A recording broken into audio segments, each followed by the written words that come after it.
Donc, je l'ai préparé en 2 temps. Une première fois sur base des documents, de ce que j'ai pu lire, et un deuxième temps en changeant presque tout pendant que vous avez parlé. Donc, j'ai intitulé l'intervention quand l'apprentissage est synonyme d'autonomie et d'engagement. Je pense que c'est des termes qui sont revenus tout au long du discours qu'on a entendu aujourd'hui et qui étaient porteurs dans ce que vous attendiez. Alors, revenir à l'idée que on trouve 3 types de connaissances. Alors, je les ai typologisées peut-être de manière grossière, mais vous dire qu'il y a ces fameuses connaissances déclaratives, donc ce contenu, et tout à l'heure, vous avez dit il ne faut pas toujours sacrifier la quantité d'informations à finalement la qualité du raisonnement clinique qui a été soulevé. Et effectivement, ces fameuses connaissances procédurales et conditionnelles, donc ce savoir-faire et savoir-faire dans quel contexte. Evan a parlé tout à l'heure de passer de la théorie à la pratique, et c'est vrai que c'est probablement un des éléments qu'on a souvent tendance à oublier dans la plupart des formations. On se dit que ça, c'est ce qu'ils vont faire en stage, sur le terrain. En tout cas, ce n'est pas vraiment notre problème. Mais ça devient un problème dans la pratique. Et donc, il est vraiment essentiel de se rappeler que dans la vie, le savoir, il est relatif, il n'arrête pas de bouger. Un jour, monsieur le doyen, vous m'avez dit, si j'enseignais la médecine comme on me l'a appris, j'irais certainement en prison. Et ça m'avait beaucoup marqué. Et je me suis dit, c'est vrai, les choses évoluent. Et je pense que c'est quelque chose qu'on ne doit jamais perdre de vue. Alors, des auteurs aussi soulignent qu'on a 3 modes d'entrée dans l'apprentissage et que chacun est plus susceptible d'entrer par une porte que l'autre. Par l'explication, donc ce côté je parle et ça vous convient, je vous explique et ça passe. Par l'observation, c'est ce qu'on va voir en stage, des étudiants qui vont suivre par exemple un médecin dans un hôpital ou en clinique, et puis par manipulation, un peu ce qu'on a vu tout à l'heure avec la possibilité de mettre les mains dans le cambouis et de coudre un pied de porc ou une cuisse de poulet. Je n'ai jamais fait ça, mais ça me tente bien. Donc, je garde l'idée pour un prochain essai. Et ça me semble des éléments essentiels quand on veut se parler de comment mettre en pratique des choses et d'atteindre les objectifs que vous aviez ciblés pour cette journée d'aujourd'hui. Alors, aujourd'hui, on a beaucoup parlé en fait de stratégies d'apprentissage. Et il y a de nombreuses typologies autour des stratégies. Des auteurs vont discuter de mais est-ce que c'est vraiment une stratégie? Est-ce que c'est une méthode? Moi, je pense que parfois, il faut dépasser le concept pour en arriver à mais qu'est-ce qu'on fait avec ça? C'est bien beau. Alors, les auteurs disent il y a des stratégies cognitives. Donc, c'est celles vraiment qui facilitent le processus d'encodage de l'information dont M. le doyen parlait tout à l'heure. Et il y a des stratégies qui ont été nommées, même si vous n'avez pas mis les mêmes mots. La stratégie de répétition, je suis un peu contente, je ne l'ai pas beaucoup entendue, et c'est souvent celle que les étudiants privilégient en premier. Quand je leur demande comment ils apprennent, et j'enseigne à des profs d'université, ils me disent « je lis, je répète, je recopie mes notes ». Ça me déprime profondément, mais c'est comme ça qu'on leur a appris. Souvenez-vous, à l'école primaire, ah bah oui, je vois que vous hochez la tête, vous aussi vous faites ça, et on le fait tous. Pensez à cette poésie qu'on a apprise à l'école en répétant, nos parents nous faisaient répéter. C'est une stratégie, et le qualificatif n'est pas négatif, mais de bas niveau. Donc c'est une stratégie de base. On va ensuite passer à la mémorisation. C'est déjà autre chose que répéter, mémoriser. On a dit tout à l'heure comment amener les enseignants à mieux encoder, à mieux mémoriser, à mieux aller traiter l'information. Et donc on voit qu'on avance. Parce que sélectionner l'information dont on a parlé tout à l'heure, l'essentiel versus l'accessoire, c'est déjà beaucoup plus compliqué que juste recopier ses notes. Et plusieurs parmi vous ont dit, c'est pas toujours facile finalement de savoir qu'est-ce qui est essentiel de ce qui l'est pas.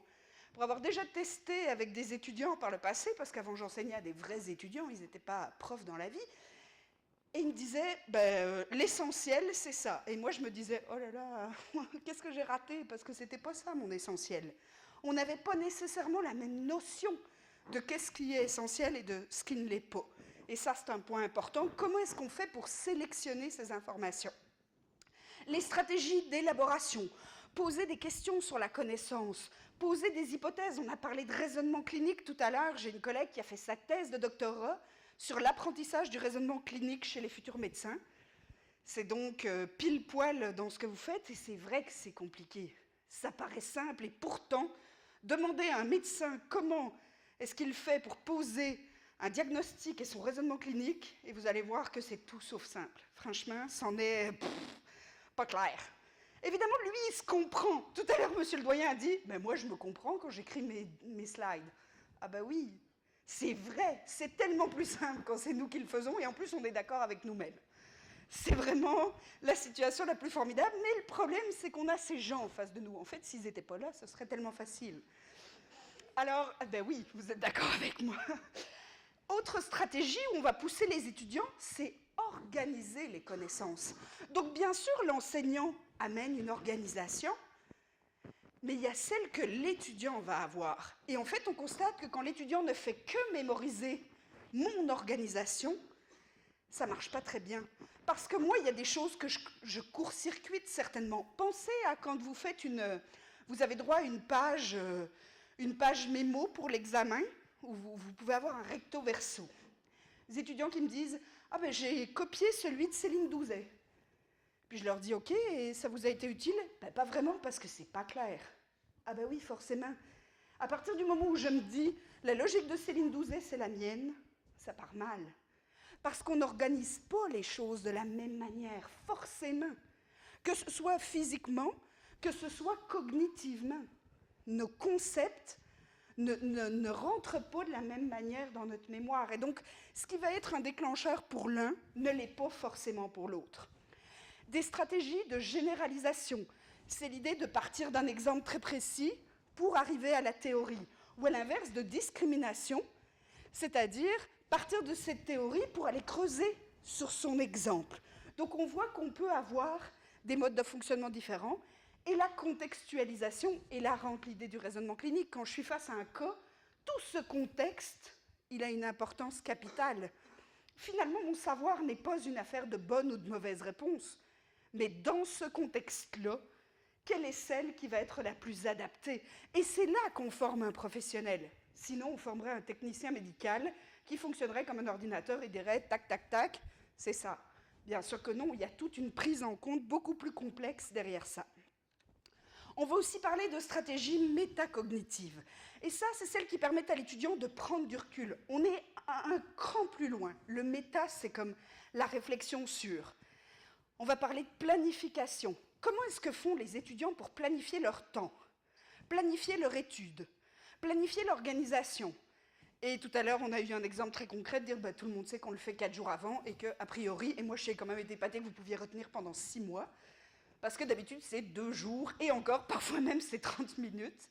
Donc ça demande un vrai travail de se poser la question sur comment est-ce que je fais en termes de stratégie, de contrôle. Comment est-ce que je sais qu'à un moment, je contrôle mes apprentissages? Qu'est-ce qui fait que je sais que ça je sais ou que ça je sais pas? C'est très compliqué. Demander à un étudiant de s'auto-évaluer, c'est extrêmement complexe. Et pourtant, ça va faire partie de ses habiletés de vie. Et puis, réguler, ça marche pas. Qu'est-ce que je fais quand ça marche pas? Il y a un nombre d'étudiants qui ne savent pas trop bien, parce qu'ils n'ont pas développé d'autres stratégies que celles qu'ils ont mises en pratique. Et donc là, ils se retrouvent un peu face à une difficulté et sans trop savoir quoi faire. Mais ils ne savent pas plus parfois pourquoi ça a fonctionné. C'est un peu problématique. Le gars qui construit un avion, j'aimerais bien qu'il sache pourquoi ça a fonctionné et pas parce que c'est de la chance. Même chose avec celui qui va m'opérer. Donc, il y a vraiment là, parfois on peut être surpris, mais je préférerais qu'ils me le disent pas. Donc, je crois qu'il y a quand même une approche là importante. Alors, pour moi, ce concept de s'auto-réguler, c'est-à-dire de se comprendre, c'est le premier pas pour aller vers l'autonomie. Donc, je crois que les étudiants doivent avoir une conscience d'eux-mêmes et de l'environnement. Quand j'étudie en médecine, c'est pas comme quand j'étudie en philosophie. L'environnement dans lequel je me situe et la future profession à laquelle je me situe va me demander des adaptations. En termes de stratégie d'apprentissage, et elles devraient être multiples, parce que même en médecine, c'est probablement pas la même chose en chirurgie que ce que je fais en hémato ou en pneumo. Et c'est quoi mes forces et mes lacunes? Comment est-ce que les étudiants font pour se connaître là-dedans? Ce qui leur permettrait parfois de mettre l'accent de manière plus précise sur certaines stratégies. Une responsabilisation, on en a parlé aujourd'hui. Pour accroître progressivement son autonomie, il faut les mettre en marche. Devenir autonome, ce ne sera pas dans le cours prochain. Il faut que forcément ça commence quelque part, parce que sinon, ça ne sera jamais nous qui allons le faire. Or, un jour, ils vont sortir, si on ne les a pas responsabilisés, on va vivre avec. Et donc, il faut que l'étudiant contribue activement à son apprentissage, et même à celui des autres, quand on se parle de collaborer. Et ça veut dire que l'étudiant, on doit l'amener à cibler ses stratégies, on doit le forcer à se poser des questions. Et parfois, c'est tellement plus facile d'écouter quelqu'un qui nous le dit, plutôt que de se la poser, la question. Et on est tous passés par là. Et ça demande de développer des habiletés d'évaluation durable, s'auto-évaluer, et c'est loin d'être facile, mais ça me semble un des points importants. S'approprier la rétroaction, qu'est-ce que je fais une fois que j'ai reçu l'info? Je la laisse là, je vis avec, je prends ma note, je ne sais pas. Comment est-ce que je traduis ça pour aller plus loin? C'est quoi les buts que je veux atteindre et c'est quoi les moyens que je me donne pour atteindre ce but-là? Et ça marche pour les étudiants, mais ça marche pour les enseignants. Si je veux leur apprendre à débattre, ce n'est pas en leur faisant un cours théorique sur le débat que je vais régler mon problème, c'est en les mettant dans l'arène et en réussissant à se battre, ou en tout cas à débattre. Et le soutien pédagogique qui est offert là-dedans. On en a vu des multiples exemples aujourd'hui. C'est un point essentiel si on veut passer par-dessus.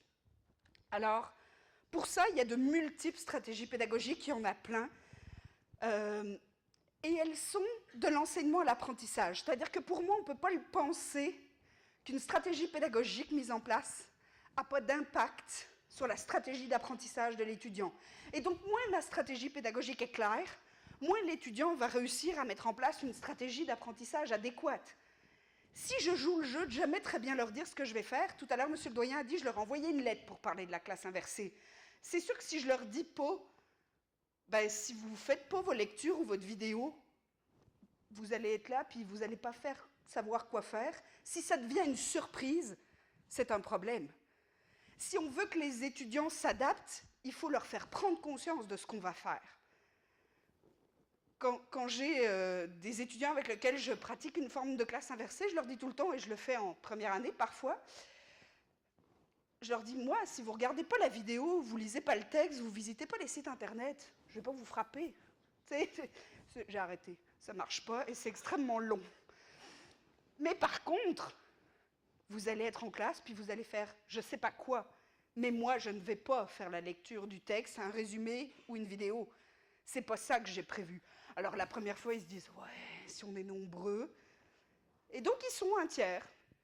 Et quand ça part et qu'il y a 0 résumé et qu'ils se disent, ouais, mais là, on pédale un peu. Je leur dis, mais c'est pas mon problème. Moi, je me suis préparée, je vous ai demandé de le faire.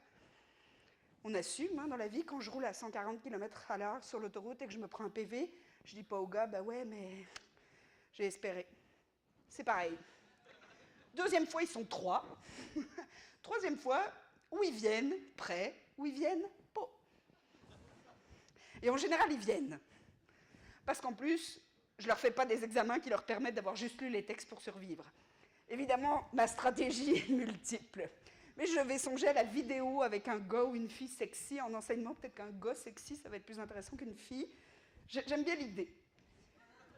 Je trouve que c'est bon. Ce qu'il faut aussi, c'est modéliser ces stratégies efficaces. Tout à l'heure, notre collègue nous a parlé du raisonnement clinique en donnant des exemples bien concrets. Qu'est-ce que les étudiants devraient se poser? Sur quoi ils insistent trop? Mais ça, c'est bien, parce que ça permet à l'étudiant d'en prendre conscience. À partir du moment où c'est dans la tête de votre enseignant, mais que ça ne sort pas, l'étudiant, il ne lit pas encore dans votre tête. Et donc ça, c'est un point qu'on oublie souvent, l'explicitation. Ça nous semble évident, mais ça ne l'est pas pour eux. Parce que cette évidence, vous l'avez accumulée sur des années de pratiques professionnelles, de pratiques enseignantes. Et tout d'un coup, c'est comme si je vous demandais aujourd'hui, là, tout de suite, maintenant, de me dire comment vous faites pour conduire une voiture. C'est pas sûr que toutes les étapes vont vous sembler évidentes. Genre, fermer la portière, vous allez me dire, oui. Mais le gars qui on n'a jamais appris, vous lui dites pas fermer la portière, il entre, il met son moteur, puis il démarre. Ouais, il y a un petit bout qu'on a laissé passer. Parce que quand chez nous, c'est devenu automatique, c'est difficile. Donc, c'est important de les verbaliser. Tout à l'heure, notre collègue sur le tutorat nous a parlé de guider une acquisition progressive. C'est vrai. À partir du moment où vos étudiants ont la perception qu'ils n'arriveront pas à atteindre ce que vous avez fixé, c'est démotivant, ça ne leur donnera pas envie de venir. Donc c'est important que vous soyez capable de voir cette progression dans l'apprentissage. Ensuite, les amener à penser une évaluation formative. Et c'est pas facile à dire parce que tous les étudiants vivent avec c'est quoi qui va être à l'examen. Et peut-être que des examens blancs, des fois, c'est une belle occasion. On l'a fait chez nous à la faculté de génie, et c'est vrai que les étudiants, ça a diminué le stress de savoir à quoi ils allaient être confrontés en vrai à l'examen. Parce que les profs faisaient de l'apprentissage par problème et par projet, c'était super. Mais les étudiants n'avaient aucune idée de ce que ça allait donner à l'examen. Le taux de stress, alors que c'était censé être positif en équipe, tu parles. Là, quand on leur a montré à quoi ça ressemblait, les formes, on a eu une diminution du stress. Les étudiants disaient « Ok, maintenant je sais ce qu'on attend de moi avec cette stratégie d'enseignement. » Parce que c'est important, ça va ensemble, il faut que ce soit cohérent. On a parlé de réflexion critique, il y a un collègue qui l'a souligné. Utiliser les stratégies d'enseignement variées, la classe inversée, le buzz group, l'aquarium, les jeux, le tutorat, c'est toutes des formes d'enseignement. Vous êtes des enseignants multiples, eux, ils sont des apprenants multiples, aux stratégies multiples, et donc, rien n'est bon quand il est excessif, je pense. Je crois qu'il y a toujours des complémentarités à proposer. D'abord parce qu'il y a des contenus qui se prêtent mieux à certaines choses que d'autres, ensuite parce qu'il y a des moments, des lieux, des espaces, et puis des gens. Si vous me dites « Ouais, mais moi, je ne crois vraiment pas aux jeux sérieux ou aux jeux éducatifs », ben, je ne vais pas vous forcer à en faire un. Si vous n'y croyez pas, ça ne donnera pas l'effet escompté. À un moment donné, bien sûr qu'il faut se laisser convaincre, mais il faut aussi y croire un minimum. Le prof qui me dit dès le départ « Ah ouais, mais ça ne marchera pas, mais ça ne marchera pas, mais ça ne marchera pas », mais il va tout mettre en place, même inconsciemment, pour que ça ne fonctionne pas. Pensez à l'étudiant qui vous dit depuis le début de l'année « Non, mais je réussirai jamais, je réussirai jamais, je réussirai jamais ». Il ne se met pas le temps pour réviser correctement, il ne se donne pas les stratégies, il ne se mobilise pas cognitivement, il n'est jamais prêt affectivement ou socialement. Et donc, en fait, on constate qu'il met tout en place pour atteindre ce qu'il a lui-même dit depuis le début, à savoir « je ne réussirai pas ». C'est la même chose avec nos enseignants. On a parlé d'amener les étudiants à collaborer, vous l'avez beaucoup dit. On parle d'utiliser les pairs, c'est très pratique, les pairs. Moi, quand je ne connais pas la réponse à une question, je la renvoie au groupe. Surprenamment, il y a toujours quelqu'un qui a une idée. Des fois, ça m'allume. Des fois, je dis autre chose. C'est très efficace. Et en plus, on a constaté dans les recherches que les groupes d'études menés par étudiants ont des effets sur l'augmentation de la réussite étudiante.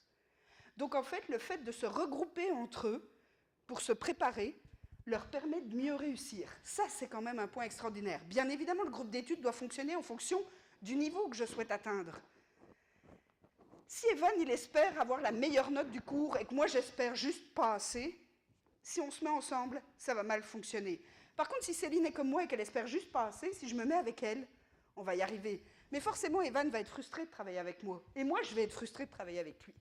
Donc, il faut aussi comprendre ce que c'est un groupe d'études. Il faut comprendre l'objectif dans lequel on se met par les pairs. C'est pour juste les asseoir en groupe puis dire « Ok, maintenant vous êtes par les pairs, vous allez faire quelque chose ». Ça ne marche que si on a une scénarisation, un objectif. Et ça va nous permettre d'amener les étudiants à s'autoréguler. Qu'est-ce que je fais quand ça ne fonctionne pas? Qu'est-ce que je fais quand ça fonctionne? Il ne faut pas reproduire une stratégie qui ne marche pas.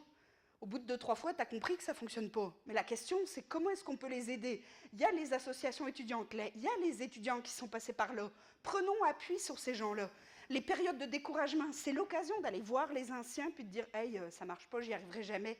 Des fois, ils ont des bonnes stratégies à partager. Et puis évidemment, on a parlé d'auto-formation. C'est important de leur donner le goût de s'auto-former. C'est ça qu'ils vont faire le reste de leur vie. En tout cas, on espère qu'une fois sortis de votre université, ils vont continuer. Parce que sinon, ça veut dire que dans 30 ans, ils vont appliquer la médecine comme vous leur avez appris. Donc on espère sincèrement qu'ils auront le goût. Mais ça commence aujourd'hui d'avoir le goût. Les étudiants que vous avez aujourd'hui, c'est des professionnels en développement. Et ils vont être des collègues, effectivement, dans peu de temps. Et donc, si on a envie de les avoir, il faut leur donner le goût de continuer, d'être comme vous, d'être là aujourd'hui. Alors, on a entendu beaucoup de choses. Aujourd'hui, on a entendu qu'un étudiant, ça avait des rôles multiples. Finalement, avant, c'était facile d'être étudiant. Tu t'asseyais, puis t'écoutais. Aujourd'hui, il faut que tu sois érudit, expert, collaborateur, professionnel et gestionnaire. Oh my God, j'étais contente d'avoir fini mes études. Je me suis dit, ouh, il me semblait qu'avant, on écoutait, on faisait la fête. Ou on faisait la fête et puis on écoutait. Mais en tout cas, ça demande beaucoup d'être étudiant aujourd'hui. Et l'énoncé, c'est aussi en prendre conscience. Prendre conscience qu'il y a votre cours, votre cours, votre cours, votre cours, et qu'à la fin d'une semaine, c'est vrai que le vendredi après-midi, parfois, ils ont le cerveau qui fume. On ne s'en rend pas compte, mais ça a un gros impact. On a entendu qu'il fallait utiliser les formes actives d'enseignement. On a parlé du partenariat enseignant-étudiant. On a vu des expériences qui montrent que ça marche. Bien sûr, il y en a qui échouent, mais l'enseignement magistral aussi, parfois, ça échoue. Et ça ne nous empêche pas de le pratiquer.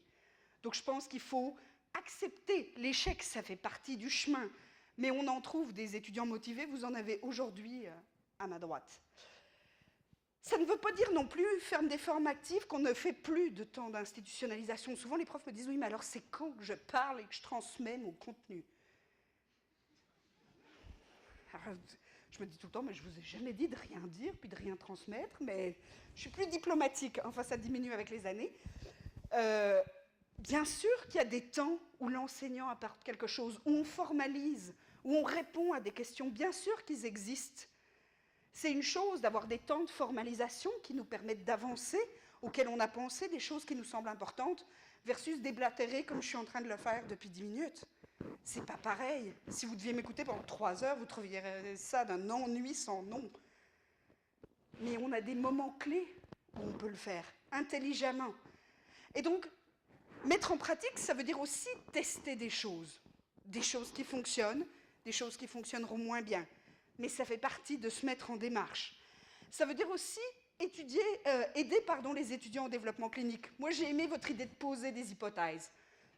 Pour pouvoir devenir un étudiant qui met en marche son raisonnement clinique, il faut oser les poser, ces hypothèses. Mais ça veut dire aussi leur donner l'opportunité de le faire. Et ça, c'est pas facile pour un prof. Quand je vais voir des collègues en apprentissage par problème en médecine, j'ai un collègue qui se tient comme ça.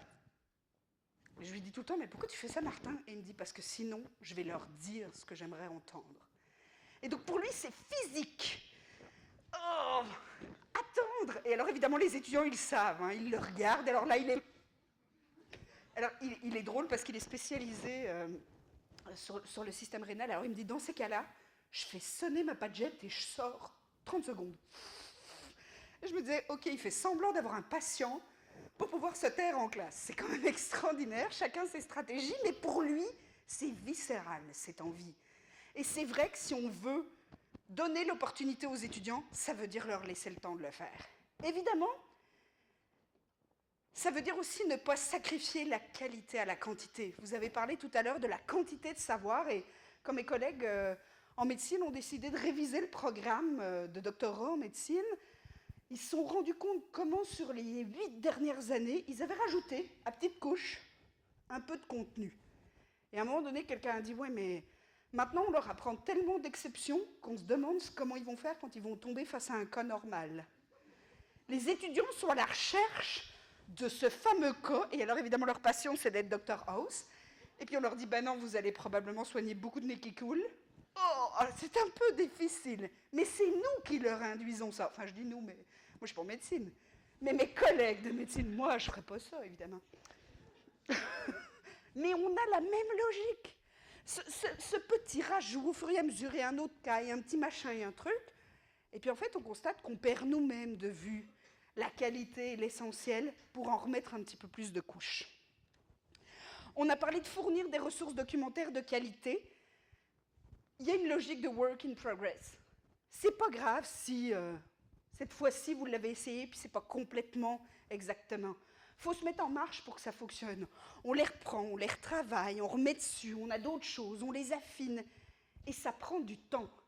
Et ça, comme on l'a vu avec notre collègue sur la vidéo, ça s'inscrit dans une scénarisation pédagogique. Vous l'avez demandé combien de fois, combien ça prend de temps de faire ça? On l'a vu dans les exemples, ça prend du temps. Il ne faut pas espérer qu'on va faire quelque chose de qualité en un coup, une demi-heure, sur l'heure du midi, en regardant un article en même temps. C'est pas possible.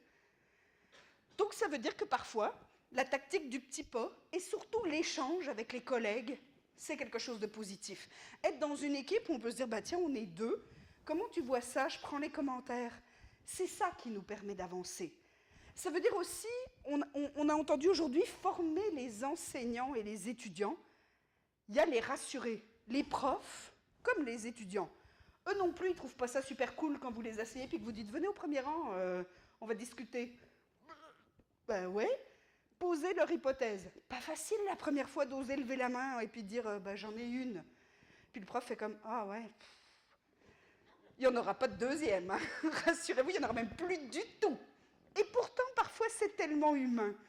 Or, ce changement de rôle-là, il demande une formation. C'est pas si facile que ça de changer les rôles et de dire « moi, maintenant, je vous ai préparé quelque chose, j'écoute vos questions, puis je vais y réagir. » Wow, il faut parfois du courage, de part et d'autre.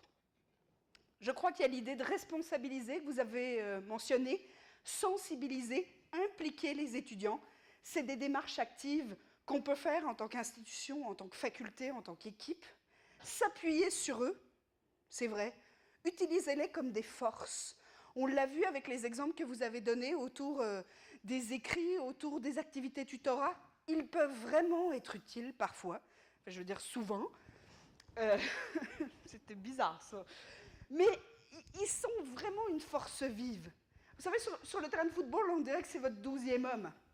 T'as vu, j'ai pas dit soccer. Je me suis entraînée depuis 2 semaines. On a dit proposer un temps formel d'auto-apprentissage. Quand les facultés de médecine et des sciences de la santé et de génie ont décidé de mettre en place l'apprentissage par problème, au départ, ils n'avaient pas mis dans l'horaire des étudiants ces temps d'études individuelles ou de groupes d'études. Et c'est vrai que les étudiants ne le faisaient pas. Il n'y avait rien d'inscrit. Depuis que c'est inscrit formellement à l'horaire, de 1, les étudiants en ont conscience. On leur offre des espaces, on leur dit voilà, il y a des classes là qui sont vides, des salles de travail, et j'ai vu que vous en aviez. Mais aussi on fait prendre conscience aux enseignants qu'il y a ces temps qui sont prévus. Et donc ça permet aux étudiants non pas de se dire oh finalement j'ai beaucoup moins de cours qu'avant, mais mon horaire est organisé différemment. Et ça a eu un impact sur la manière dont les étudiants ont mis en place leur organisation. Et on a parlé d'amener les étudiants à apprendre intelligemment. Et pour moi, là, il y a vraiment un espace de stratégie qui s'ouvre. C'est-à-dire que c'est bien d'être un apprenant de connaissances qu'on va régurgiter au moment opportun, mais on espère aussi qu'on va former des professionnels qui, demain, sur le terrain, vont être des médecins compétents, parce que c'est tout de même extrêmement important. Au niveau des perspectives que ça implique, je crois qu'il y a une perspective extrêmement importante qui est d'abord d'oser se mettre en marche. C'est pas facile de prendre les devants pour changer. Ça demande beaucoup de choses, c'est pas évident. Par contre, je crois que vous avez des belles choses comme le soutien facultaire à l'heure actuelle qui vous est proposé. C'est quelque chose dont on peut profiter. Quand on a du soutien, c'est l'occasion de le faire. Ça va vous permettre d'être plus à l'aise dans les choses que vous allez mettre en place. Profitez-en. Ça ne passe pas toujours. Il y a des facultés où il y a des profs qui aimeraient bien, et puis ils ne se sentent pas très soutenus par l'institution. Et donc ça, c'est un point qui me semble important. Tout à l'heure, on a dit aussi, et je pense que c'est vous qui avez parlé du besoin de changement, c'est de réagir à ce besoin de changement perçu. Je ne change pas parce qu'un matin, je me suis levée puis je me suis dit « Hey, ce serait cool », mais plutôt parce que depuis un petit temps, souvent les enseignants qui mettent en place des changements, ils me disent « ça fait un petit bout que ça me questionne. Je me rends compte que ça ne marche pas comme je veux. Je me rends compte que j'ai des étudiants qui ne viennent pas en classe. Je me rends compte que les résultats ne sont pas à la hauteur des stratégies que je mets en place. » Donc on sent qu'il y a là un besoin, une envie de changer. Et pour ça, on peut diversifier les stratégies d'enseignement qu'on a, parce qu'on n'a pas tous les mêmes, parce qu'on n'est pas à l'aise tous avec la même chose, parce qu'on n'avance pas tous à la même vitesse. Et je pense aussi qu'il faut continuer à diversifier nos stratégies d'enseignement parce que c'est ça qui va permettre aux étudiants de développer des stratégies d'apprentissage. En fait, pour leur permettre d'avoir des multiples stratégies, je crois qu'on doit avoir de multiples stratégies d'enseignement. Et là, vous voyez que je boucle ma boucle sur, pour moi, les stratégies d'enseignement ont un impact sur les stratégies d'apprentissage de mes étudiants. Pour moi, on ne peut pas penser l'enseignement sans penser que ça aura un impact sur les personnes qu'on a en face de nous. Autre point qui me semble intéressant, c'est l'idée, d'échanger avec vos collègues. Ils sont là, ils sont dans le même bateau que vous parfois. Parfois, ils ont fait un pas en avant. On en a vu aujourd'hui des collègues qui avaient fait un pas en avant. Profitez de leur expérience, de leurs commentaires, de leurs ressentis, des choses qu'ils amélioreraient. Ce n'est pas toujours la peine de réinventer la roue. On peut trouver des bonnes idées puis s'en inspirer assez facilement. Et puis évidemment, il y a l'idée de se faire accompagner. Pour moi, c'est un point important. On a parlé des appels à projets tout à l'heure. Vous avez la chance d'avoir le service ICAP et Céline Douzet qui est là pour vous accompagner. Profitez-en. Mais on voit aussi des programmes qui choisissent de se faire accompagner par un expert quand ils veulent mettre en place des changements. Un expert, par exemple, qui sur une année va venir à des moments clés aider les équipes à évoluer. C'est des pistes de solutions possibles quand on veut mettre en place des changements, parce qu'on l'a dit tout à l'heure, pour changer, il faut passer par la formation. Enseigner la médecine, c'est pas comme être médecin, c'est pas la même compétence. Et c'est pas toujours facile. Et puis alors voilà, je vous ai mis une dia de couleur, évidemment, monsieur le doyen, parce que je sais que vous aimez ça. Et parfois, vous savez, les profs me disent « mais je suis pas sûre que ça change si tant que ça, ce que j'ai mis en place ». Et je trouve que la devise de Shadok dit vraiment ça. Il vaut mieux pomper, même s'il ne se passe rien, que risquer qu'il se passe quelque chose de pire en ne pompant pas. Et donc, je vous remercie beaucoup sur cette citation à méditer, et je vous retrouverai bientôt. Merci.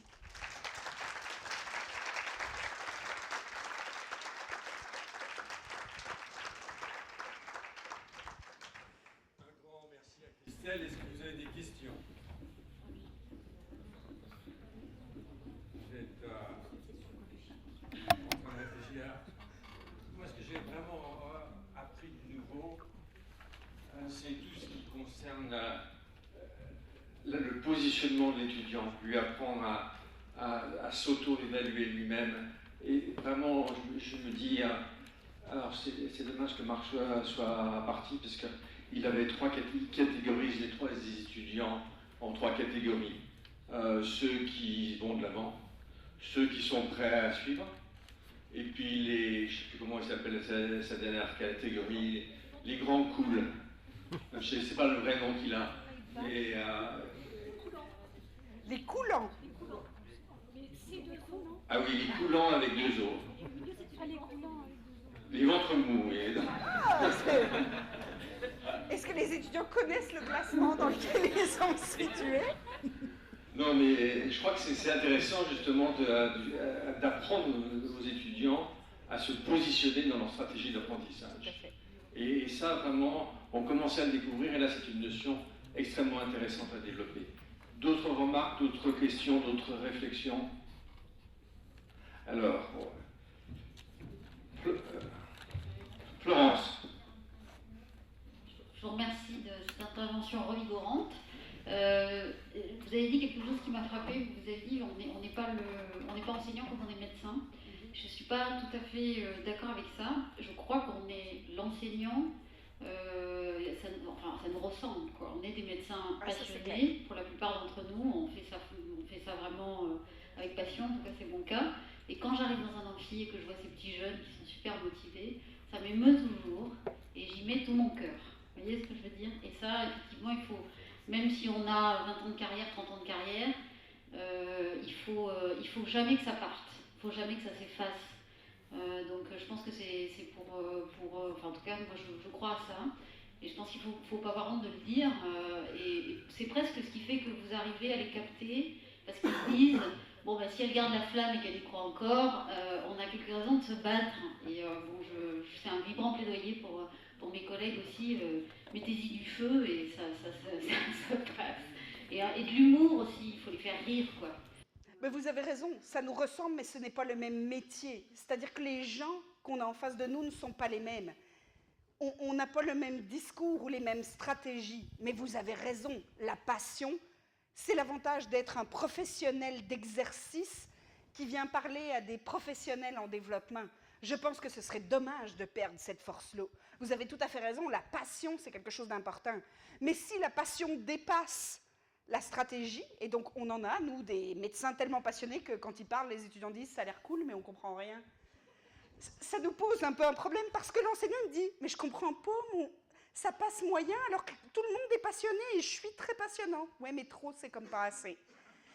Et donc, ce n'est pas facile de lui dire « continue, mais en faisant autrement ». Et donc, c'est vrai que c'est là que pour moi, ce n'est pas le même métier. Mais ça ne veut pas dire qu'il ne doit pas être appliqué avec la même passion, effectivement. Thomas. C'est plus une... Enfin, quand j'assiste à vos interventions, ça fait déjà 2 ans, on sort avec le sourire. On a 13 ans, enfin, donc du point de vue étudiant, on pris en compte. Est-ce que vous pensez que vous ferez des interventions en cours aux étudiants pour leur transmettre ce peps que vous nous transmettez là, en fait? Et parce que nos études sont difficiles, il y en a qui coulent, il y en a qui ont du mal, il y en a qui rament, et vous le dites, vous mettez les mots dessus, en fait.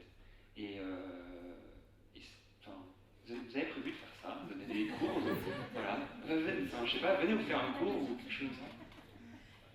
Mais je trouve votre commentaire intéressant, notamment en ce qui concerne les stratégies. C'est quelque chose qui est peu fait. Et c'est vrai que les enseignants, même quand je leur parle, ils sont mal à l'aise de dire « oui, mais je ne peux pas leur dire que certains vont couler ». Et pourtant, c'est la réalité.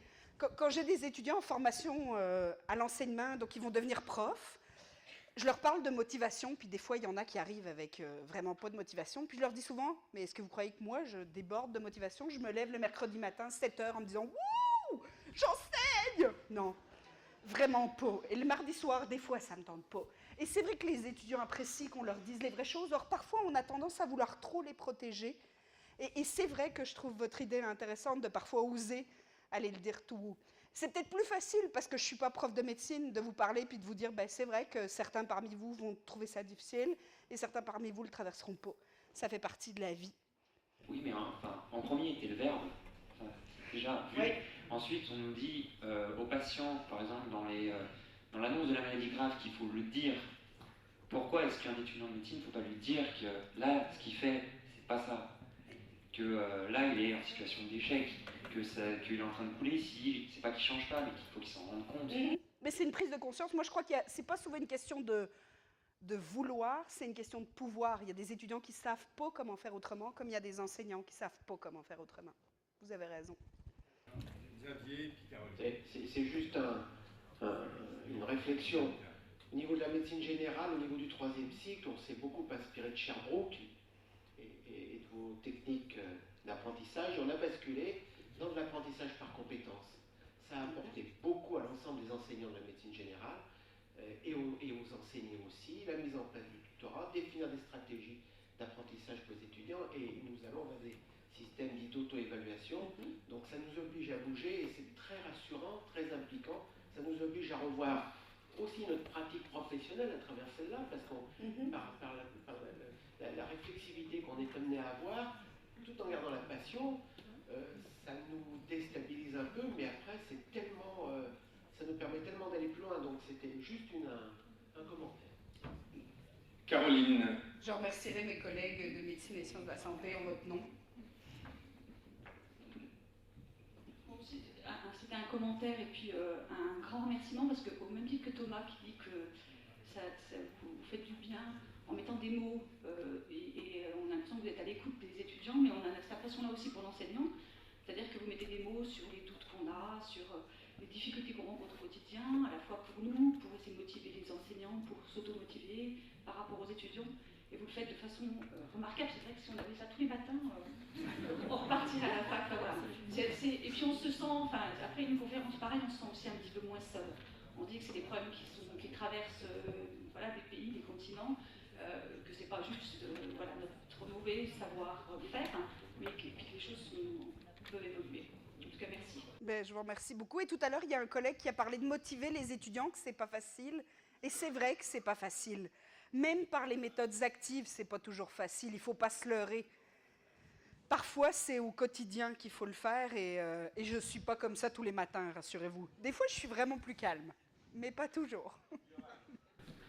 Bien, merci pour votre intervention. J'aurai à peu près 100 questions, je vais rester sur une seule. Merci. Vous nous avez beaucoup parlé des stratégies d'apprentissage et comment est-ce que nous, on peut structurer notre façon d'apprendre pour être efficient et retenir des choses sur le long terme, une grosse passion déjà. Mais du coup, quand est-ce qu'on nous apprend à nous les différentes façons d'apprendre? Enfin, moi, par exemple, il m'a fallu des années pour trouver une bonne méthode de travail appliquée à un bon contexte dans une bonne école. Et enfin, il faut tout changer. Et je vais sûrement devoir rechanger l'année prochaine, et encore quand je serai interne. Et j'ai aucune idée de ce que je ferai. Et je pense qu'aujourd'hui, déjà en France, et peut-être aussi à la faculté de médecine, mais on ne sait pas comment apprendre. Et quand est-ce qu'on nous le dit? En fait, c'est une excellente question. C'est un problème international dans toutes les facultés. C'est-à-dire que les profs de la faculté me disent souvent « Ouais, mais c'est pas vraiment à moi de le faire. Ça aurait dû être au secondaire. » Nos collègues de secondaire disent « Ouais, mais finalement, c'est quelque chose qui s'apprend dès le primaire, comme s'auto-évaluer. Le primaire se retourne sur le préscolaire sur les parents. » Et tout le monde est un peu coincé. En fait, c'est l'éléphant dans la pièce que personne ne nomme. Pour deux raisons. La plupart des enseignants me disent « Ouais, mais ça va me prendre du temps. » Et moi, je crois que parfois, prendre du temps, c'est gagner beaucoup de temps par la suite. Et parce que parfois, ils n'en connaissent pas eux non plus. C'est-à-dire qu'ils connaissent celles qui leur ont réussi. Si nous sommes là aujourd'hui, et là, je m'adresse à cette partie-là des profs, c'est parce qu'on a réussi dans le système. On est des produits du système. Il nous a réussi, ce système-là. C'est pas facile d'expliquer comment faire autrement quand ça a marché pour nous. Et c'est vrai que c'est une grande question. Et en fait, c'est par des interventions qu'on peut faire auprès des étudiants, parfois sur un 3 heures, une journée de réflexion, et on se rend compte que, waouh, ça fait du bien. Et ça, c'est les programmes qui peuvent la mettre en place. Parfois même, dès le début de la formation, pour faire prendre conscience aux étudiants. Alors bien sûr, si je le fais en première année ou en troisième année, puis ça m'arrive d'intervenir dans un programme qu'on appelle Passeport Réussite, où on les aide justement à avoir des stratégies. En première année, ils sont toujours tout verts, c'est difficile. En troisième année, quand je leur parle de difficultés, ils comprennent ce que c'est parce que souvent, ils les ont traversées. Donc c'est vrai que ça, c'est parfois un soutien que l'institution peut faire parce qu'il n'y a pas de temps où on vous l'apprend réellement. Et surtout, on ne met jamais le mot dessus, même si c'est implicite. Adélaïde. Oui. Oui, moi j'aimerais revenir sur la notion de tuteur, tutorat.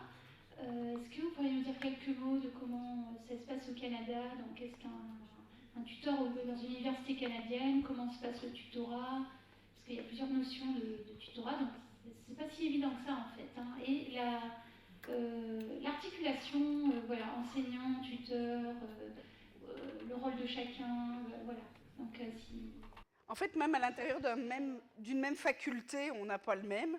Alors au Canada, vous imaginez la posture que ça peut prendre.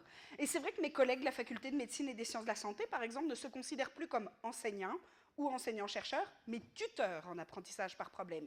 C'est-à-dire que leur idée, eux, c'est que le rôle central, c'est que le tuteur, c'est un support, et non plus, je le mets entre guillemets, le dispensateur du savoir. Et en ce sens-là, ils prennent le même rôle que ce que peuvent faire vos étudiants tuteurs quand ils travaillent avec vos collègues en anglais.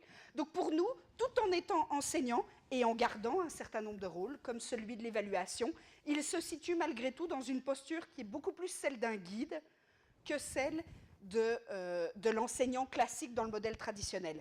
Mais on va aussi avoir des groupes de tuteurs exactement sur la même logique que celle que vous avez énoncée, où les étudiants, parfois d'une année au-dessus, sont tuteurs pour un groupe d'étudiants de l'année en dessous. Et c'est souvent auto-organisé par les étudiants. Donc en fait, ils sont eux-mêmes porteurs de cette notion du tutorat. Parfois, ça se fait à l'intérieur d'un cours, donc l'enseignant propose de faire du tutorat, comme on peut le voir en primaire, où un enfant de 6e primaire s'occupe de 2-3 de première primaire. On a la même logique qui est instaurée dans le cadre de certains cours, où le tuteur, à ce moment-là, devient un étudiant, mais où le porteur reste l'enseignant qui détient la démarche, finalement. Exactement. Ok, dernière question, Yvan. Alors en fait, c'est pas une question, c'est juste que je vais me tourner vers le passé quelques secondes. Sauf qu'il y a 2 ans, je crois que c'était en 2013, c'était même le 25 janvier 2013. J'étais pas encore assesseur étudiant, j'étais tout stressé. C'était dans une grande réunion, il y avait plein de divinités, d'enseignants. Et Madame Lison qui était là, voilà, et c'est la première fois qu'on l'a rencontrée. Ah oui, c'était plein de divinités, je vois très voilà, bien. c'est ça. Et c'est à ce moment-là finalement qu'on commençait à germer donc, les premières idées donc, parmi les futures équipes, on va dire, des étudiants, d'initiatives pédagogiques étudiantes. Et je me rends compte de finalement voilà, tout ce qu'on a traversé en 2 ans. Avant, on était des moutons avec tout un tas d'enseignants, donc chien de berger qui nous donnaient plein de choses, mais nous, on restait voilà, les ventres mous dans notre enclos. Voilà, on a un peu cassé les barrières. Voilà, en gros, vous nous avez sur le dos maintenant, on est désolé, mais heureusement, la plupart d'entre vous sont aimables et nous ont décroché du dos et discutent avec nous. Même, je me rappelle encore quand j'étais en 2e année, le temps qu'on passait à discuter avec des enseignants pour récupérer le diaporama pour avoir la Ronéo. Maintenant, c'est limite, il y a des enseignants qui envoient des messages pour dire mais c'est quand vous nous envoyez la Ronéo, on l'a toujours pas validé. Voilà, c'est quand même complètement dingue et je me dis que j'y arrivé au niveau de l'initiative pédagogique étudiante, maintenant on marche un petit peu par utopie, on essaye de créer des projets à très très très long terme. C'est impressionnant le nombre de tâches qu'on a déjà réalisées, de projets qu'on a déjà mis en place. Et en fait, je voulais remercier 3 catégories de personnes dans cette salle. Alors déjà, Madame Dison, qui est une catégorie en elle-même, parce que voilà... J'avais toujours rêvé d'être ça. Voilà. Parce que c'est finalement la première patte de l'initiative pédagogique étudiante qui est née grâce à elle. Ensuite, voilà, remercier tous les enseignants qui finalement nous font confiance, puisque voilà, c'est pas forcément inné, surtout en France actuellement, de laisser aussi les étudiants mettre une patte dans la pédagogie. Et enfin, remercier tous les étudiants, parce que voilà, en tant qu'élu étudiant en fin de mandat, eh ben, on va devoir abandonner nos fonctions, et malheureusement, il faut qu'on bosse un truc avec des ECN. C'est un truc bizarre, un peu difficile, mais on doit abandonner plein de projets, c'est un peu décevant, et honnêtement, moi je suis passé d'être interne pour me relancer dans plein de projets qu'on a dans nos cartons. Et voilà, il y a toute l'équipe actuelle, enfin là, il y a une petite équipe de l'autre côté de l'amphi, mais en fait, ils sont au total plusieurs centaines, ils sont considérés même les tuteurs de première année. Donc c'est beaucoup de gens. Et quand je vois de l'autre côté la réaction de certains étudiants, parce qu'au niveau des étudiants, on a fait un questionnaire dernièrement concernant le 2e cycle, et les étudiants nous ont dit l'étudiant enseignant c'est une hérésie. Ça me fait tellement rigoler quand je vois ça, que je vois de l'autre côté le nombre d'étudiants qui s'investissent dans ce genre de projet, et je me dis que voilà, qu'on a quand même vachement avancé en 2 ans, qu'effectivement il y a quand même plein de choses possibles, et si j'arrive à retrouver cet étudiant qui considère que vraiment, l'étudiant enseignant est une hérésie, je pense qu'il va vraiment passer vraiment un sale quart d'heure. Ça s'appelle la dénonciation, si vous avez un nom. Il y a quelqu'un qui est preneur, mais je crois que c'est vrai. C'est-à-dire que pour changer, il faut que les 2 parties acceptent de changer. La relation pédagogique, c'est un peu comme un mariage. Si on veut que ça marche, il faut qu'on soit chacun partie prenante. À partir du moment où il y en a un des 2 qui ne veut pas avancer, ben on va forcément se séparer. Et donc ça, c'est un point intéressant, c'est qu'il faut faire confiance, cette confiance que vous avez donnée aux étudiants, mais aussi cette confiance que vous avez prise et menée à bien pour donner le goût aux enseignants de continuer à l'avoir. Donc je crois que vous êtes un mariage réussi, en tout cas jusqu'à présent. Voilà, c'était le mot de la fin, bravo.